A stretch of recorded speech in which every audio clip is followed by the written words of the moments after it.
the report of the Chief Executive. Did we move the supplementary papers? Has that already been done? Eh? We haven't done that. So would some member like to move the supplementary papers be included on the agenda? So Andrew Turner and Phil Clearwater. I'll put that motion. All those in favour say aye. Those opposed say no. That's carried. And we'll now move on to item number 6. Thank you. Over to you. Thank you. I'll take the paper as read, but I would like just to highlight a few things within the paper. You'll note the building consent and the information that the IANZ accreditation has been there. We expect to hear any day in terms of that response. It's been treated as a new assessment and no local council has received accreditation without any corrective actions following a new assessment. So we do expect some corrective actions, but we're already working on some of the issues that have been raised. Also noting resource consents and a huge number in terms of this past year, 2,596, which is about 800 increase from last year, which is also, last year was about just under 800 increase on the year before. So huge increases, significant increases in the amount of resource consents, and 99% of those processed within the statutory time frame. Oh, sorry. No, it was on, so I don't know why. Oh, sorry, I've also got a cold. Yeah. And I think I'm shouting. Was that 99%? 99% of resource consents processed within the time frames, and in May 100%. So there's been quite a lot of work in terms of not only, again, huge increases in the amount of resource consents, but in terms of processing those. And if we look at inspectors, they're receiving up to, on average, around 290 inbound calls a day, with the largest volume being just over 300 in a single day. And their current time frames for inspections are around 6.9 days. There's also been a new number of new inspectors started in June, so they'll also come on stream. So you can see again huge increases in the demand, and we're constantly having to look at how we do that, how we improve our processes so that we continue to meet our time frames around that. You also recall that last month there were some issues around the licensing of food premises and the time frames for getting that out. It's the first time in 15 years there's been an increase in the fee, and it has to be linked to the annual plan. So hence the issue about the price increases being, fee increases being sent out after the annual plan.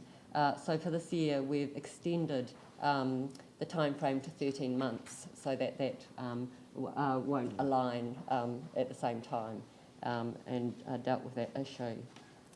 Then just coming back to flooding, the Mayor and I and some staff met with some local residents who'd experienced floods, still very distressed about the issues, and talking about all the options in terms of short and long term.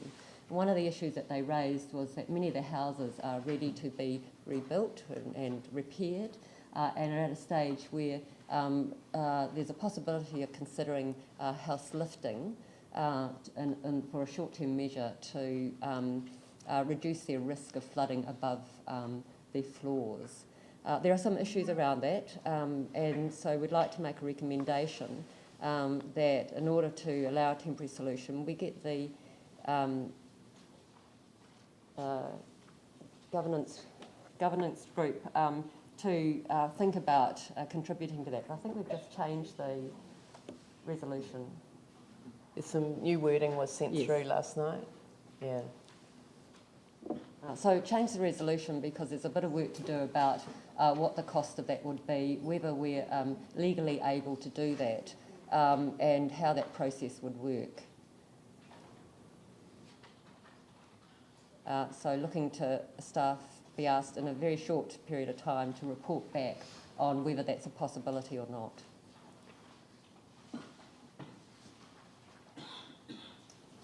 And the advantage of doing it now is for those particular properties that have no floors and walls, so that would be the time to look at that as a possibility. I'm happy to move the recommendation. Is there a seconder? Phil Clearwater. I want to comment on it a bit too, because we had staff as well as myself meet with just a very small group of affected people, and their concerns really are at the heart of the need for temporary solutions while we get on with the big fix. And the problem is that with the situation that they're in now, is that if they didn't increase the floor levels to the minimum floor levels required under the FMA or under our city plan, under the FMA, which is people will know as that Plan Change 48, but also under the new increased exposure to flood risk that area has.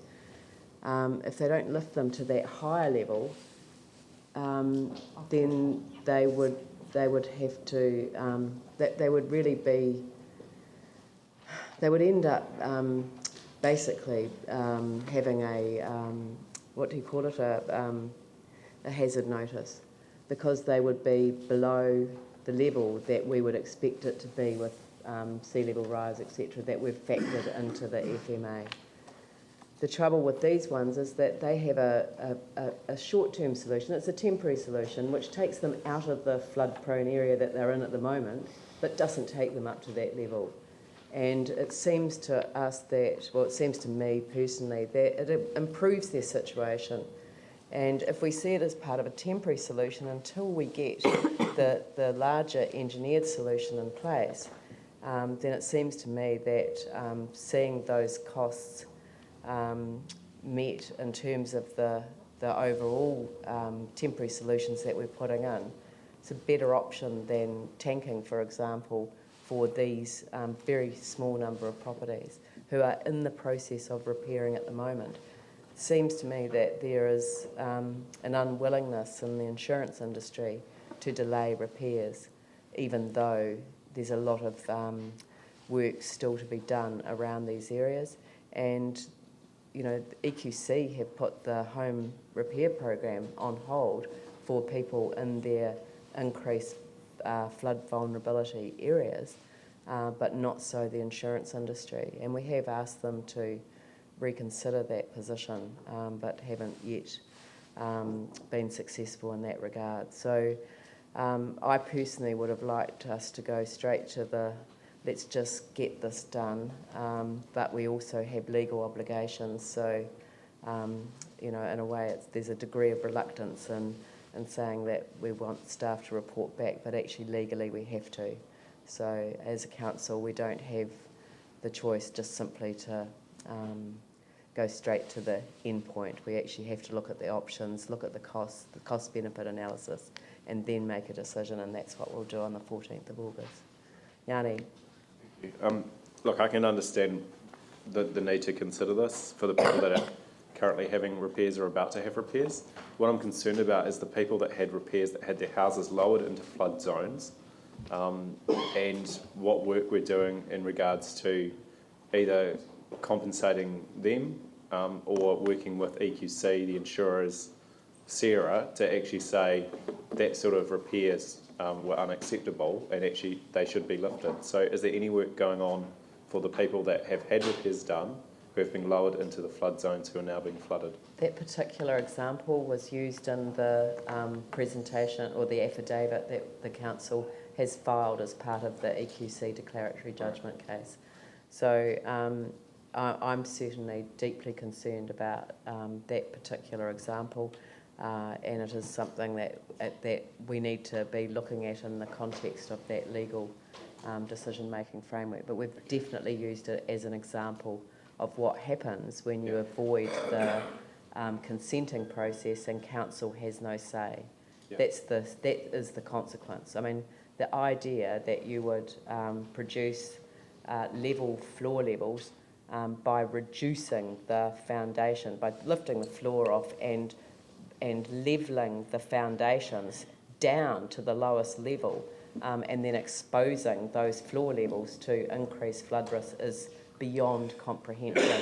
But that is a repair strategy that was accepted, and I'm not sure whether it was EQC or the insurance company that accepted that. But in terms of if there's people that's currently going to happen to now as well, then surely that should be of concern. So if we're just spending 20,000 for people that we know that will have to be lifted, but for the people that don't have to get consents, if they're still being lowered, it seems to undo the kind of work. So maybe in the report that comes back, can we just have some comment around what we're doing to safeguard or to try and get MB or government to actually do more in that space? Well, I mean, this doesn't restrict this to the Flockton area. No, I understand that. Yeah. But it's a point well made, and I think we could include that in the report. Thank you. Cool. Paul? Yeah, look, I reflect Yoni's comments, so it's crazy, but do we have an understanding how many people may take up this $20,000 offer to actually... We're aware of 2 that are in this position at the moment, where they're being required by their insurer to repair their houses now, or else they risk losing their cover. No, I'm talking how many people will need to take up this offer to actually protect their property, so we get an understanding of the actual cost to the council. So the report will tell us that. Yeah. What's the scale, what's possible, and who would benefit from it. And this is not somebody who's not already in the process of repair. $20,000 doesn't lift people's floor levels where they're starting from scratch. These are people that have already stripped their houses. They've already got their place, ready for the rebuild. This is not a full house lift to the finished floor levels. This is as I say, part of the temporary solution suite. It's okay. Well, I'll put that motion. All those in favour say aye. Those opposed say no. That's carried. Are there any questions that people want to put to the Chief Executive? Ali first, and then Jimmy. With regards to this matter? Any matter. Okay. I just wanted to ask about the food health, the health licensing team.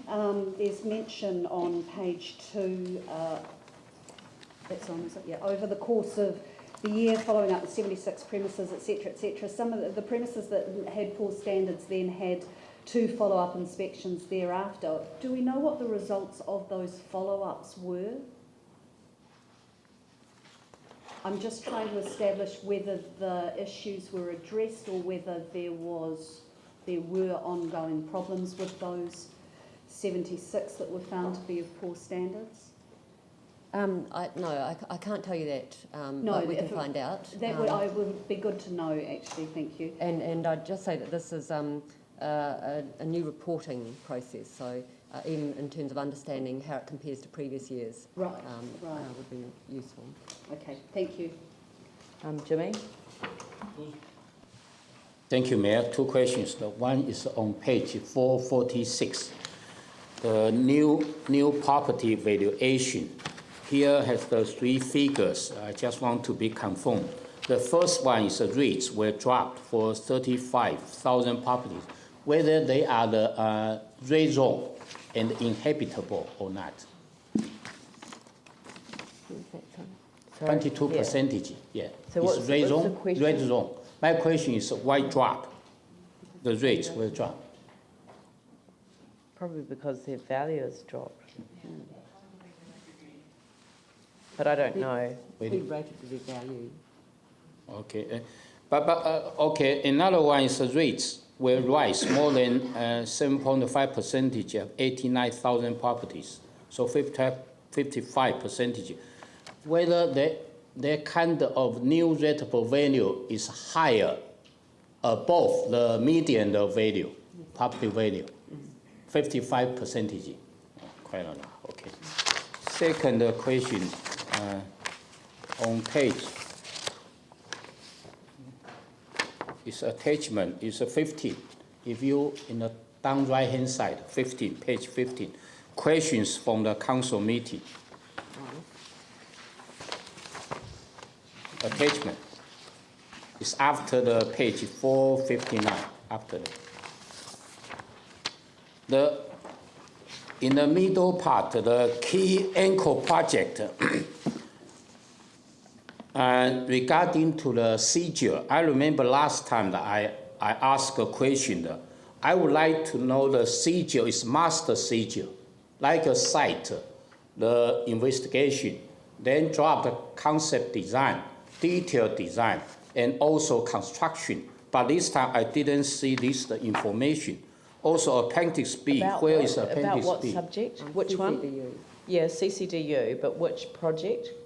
But here, Appendix B, where is Appendix Yeah. B?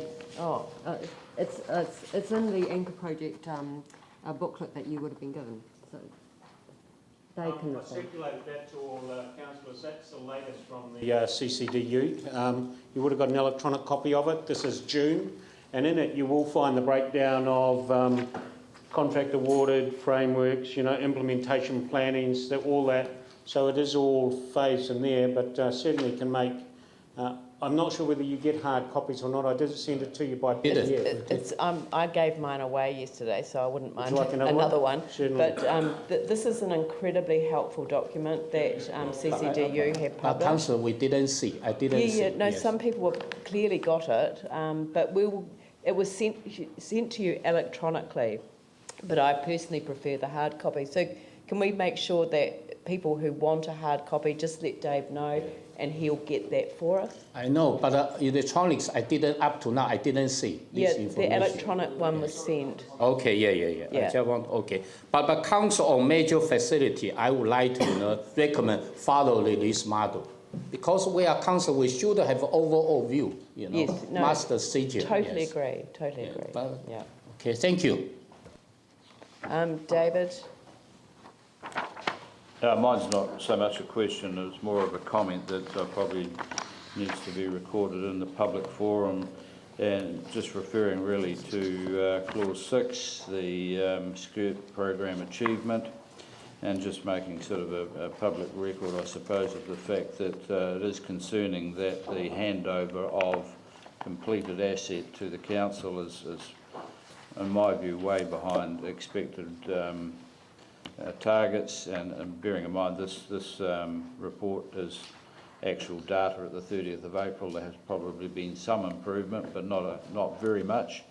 And from our financial recovery point of view, it's imperative, I believe, that we get as much of that asset handed over. And I'd just probably like to make a record of the fact that, in my opinion anyway, the rate of handover is inadequate at the moment. I think that's... Do you want to comment on that?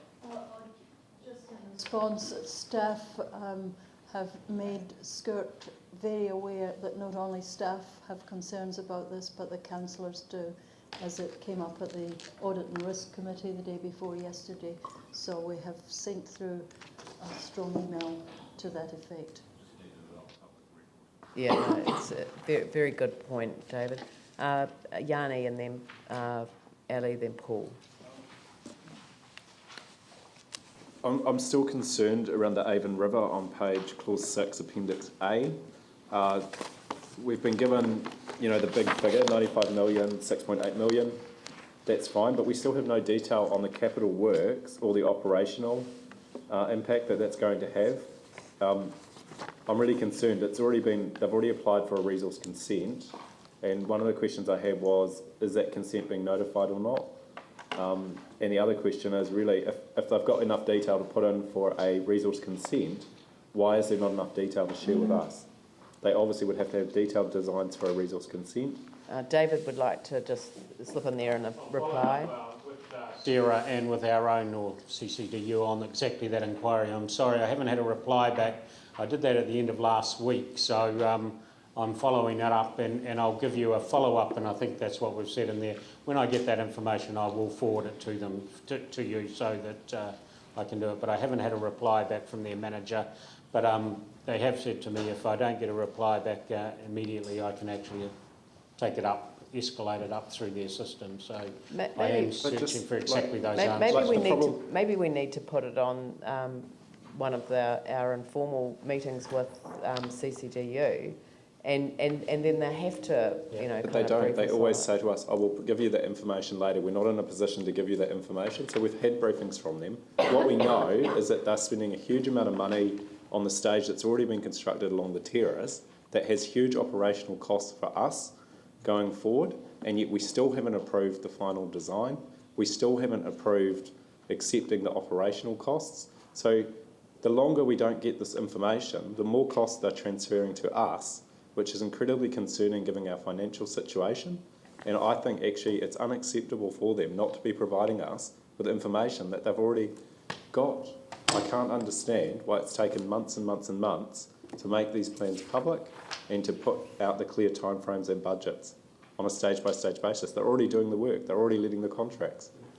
Yeah, okay. Well, I mean, I think the point's been well made. So can I just ask, have you also followed up about whether the consent will be notified or not?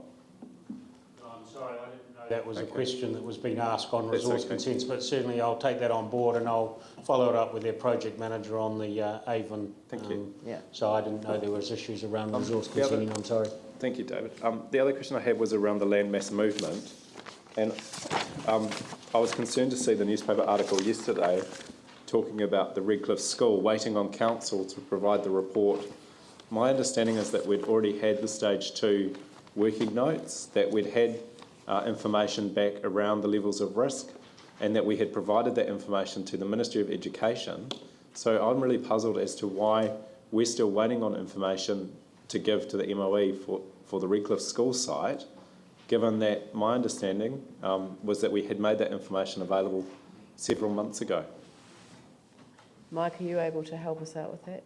Well, I think that may be a question that really needs to be taken up with the press. The advice that we gave them was that basically the material that we provide information to the Ministry for the Environment. The school has a relationship obviously with them, and the Ministry is also taking Ministry for the Environment or Ministry of Education? Yeah. And too many E's in there. That's so I'm not convinced and don't understand why that they're waiting on our report for that information. We've supplied information to the Ministry of Education as information has come to hand. That's my understanding. So we've given all the information we have to the Ministry of Education. It is entirely up to their engineers and their designers to work through the implications of that information. Yeah. But it is not acceptable for us to be blamed for waiting for reports from GNS when actually we've provided sufficient detail, sufficient information so that the Ministry of Education can get on and make the decision that it needs to make over the school. Yeah. So I think we need to be really clear about that. I think we could. I mean, there's often, you know, people can make genuine, you know, they can make statements based on what they genuinely believe to be the case and to be talking past each other. I mean, the school probably hasn't received information from us. We've supplied it to the Ministry of Education. So what they said is correct, that what they didn't know was that they didn't have to wait for the information from us. The information's already been supplied to the Minister of Education, but the Ministry of Education. But given that you've now raised this in the public arena, I'm sure that the any concern in that regard will be resolved. But I think it would be worthwhile to actually notify the Redcliffe School of the fact that we have provided the information to the Ministry of Education and perhaps notify the Ministry of Education that there was an error in that regard in the paper. But staff have assured me that they have been in constant communication with the school and Ministry of Education around this information. So everyone should know what's going on. Yeah, what people should know and what people know are often two different things, but we'll get this sorted out once and for all. Thank you. Paul? Yeah, I just want to go back to the handover of assets on completion. And personally, with ongoing operational costs, I wouldn't be too quick to accept items back on completion, because we don't know that the job's been done correctly, and this is why they have sometimes a delayed handover, because sometimes the job has been done less satisfactorily, can prove to have problems, and we need to see how that actually rolls out. And same with the Avon River Precinct. We haven't actually agreed to pick up all the operational costs at this point, from what I understand. So, as I say, I wouldn't be too quick to pick up the assets once they're completed. I think that we should take our time on it, personally. Just quickly on the handback of particularly the horizontal infrastructure assets, a lot of that actually is operated on live. It almost hands back operationally straight after it's done. It is tested, and so there are tests. The major things that are holding up are around accounting to actually get the proper costs, so bringing that information back in, and the GIS items. And there's a big schedule of things now. They have got a project team working on that specifically, but they are working on it quite slowly, and we've been sending some information to them to try and chase that part. But basically the works are physically done, and they have been tested to make sure that they comply generally before they're handed back. But we get 2 levels of handback. We do get an operational handback because basically we have to supply water, we have to supply sewage obviously to people continuously, and but then it's the formal handback when they become our assets. Then we haven't added them onto our balance sheet or taken responsibility. We also need it for insurance, a wide range of sorts of things. There are other things involved in there as well, because what we've done, if you look at Skirt, they do a project, and the project might be a district or an area, and so there may be 10 little projects in there, and 5 of them might be ready for handback, but they actually do it project by project, and so they don't give us them all back until they've got the whole 10 in their program. They hand it over to us as a lump. So there are a few things, but we have certainly given them the hurry up, as Jane said, to move that on. Does that make sense? Yeah, I was probably more talking I can't comment on the Avon, I'm sorry. like the road surfaces, for example. Say they completed some work in our ward, and after a large rain, some of that became undone. So, as I say, obviously, you know, we don't want to receive the finished level service, and we're going to see that with some of the patchwork on the roads through the skirt optimisation, and we're just going to be careful what we actually receive back that we're actually happy with. And roads are the last asset off the block, obviously, because we're doing all the underground, and they are one of the things we have to operate. So look, I can't specifically talk about road handovers. I don't know how many we've done or what we've done, but obviously that's a reasonably complex between ourselves and our maintenance contract and Skirt, because it does get. So I'm sorry, I can't specifically talk to you on the roads. Yeah. Thank you, Ellie. Oh, Sorry, I should have brought it up before, I just forgot. Just back to page 2, Carleen, on that report where it mentions the percentage of rates dropping, rising more than, etc., etc. Are these spread across the town, across the city, or are they specific to certain areas? I just wondered if there was a, you know, for example, have we seen an increase in a certain part of Christchurch, a decrease in a... I can't tell you that. Can you? It is spread across the town, but in the east there was probably more likely to be a lower than the west. But it is on the basis that it's based off evaluation. So if we had a larger revaluation increase in the west, because the result compared to the east, then we would exceed that. You're seeing larger revaluations. It's all based off the revaluation. But so, as a result, you're seeing it more focused in certain areas. Certain areas, yes. Okay, thank you. yeah, Glenn, then Yanni. If I can just seek further clarification on that too, this comes from concerns from residents and with the local MP in the east that in fact TC3 land has dropped in value in the east, but it's stayed the same in the west, and in both cases improvements have increased. Can you confirm that for me? That's something I can't confirm, but I will have to go back and talk to. But we'll go back and talk to QV. We could get an analysis of how it's affected across the city and in what way, because I think there is a difference between land values and the improvement values, and how that's impacted. It's always been you know, going to be challenging with the timing of the new rating valuations, which of course haven't been done for what, how many years? Since 2007. 7 years, yeah. So yeah, Yanni. Follow up on the questions that Paul's asked. Are we accepting roads that haven't been double sealed back from Skirt? Again, I'm following up on your request, and I'm waiting for that information.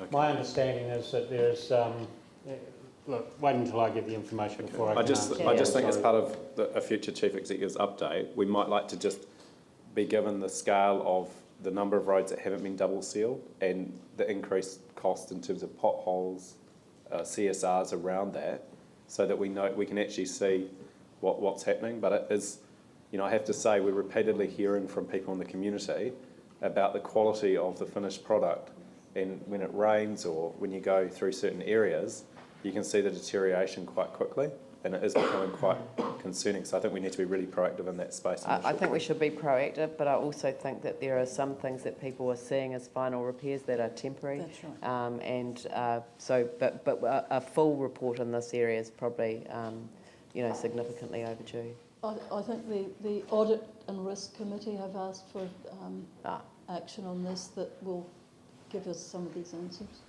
Yeah.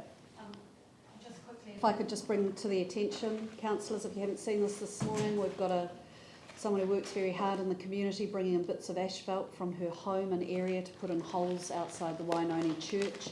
So it's not that relevant to the discussion now, but she's trying to fix potholes and holes in her street so the elderly can actually get to the church and take part in the courses and classes that she runs. So the real difficulty in that area is that it is residential red zone where the property is. So, and the challenges around residential red zone and what happens there are, front of mind for a lot of people at the moment. But I personally think that helping people with some temporary fixes is actually a really good idea to help them cope. So that might be something that you'd like to follow up to, David. All right, so would someone like to move that the report be received? Tim Scandrett, seconded David East. I'll put that motion. All those in favour say aye. Those opposed say no. That's carried.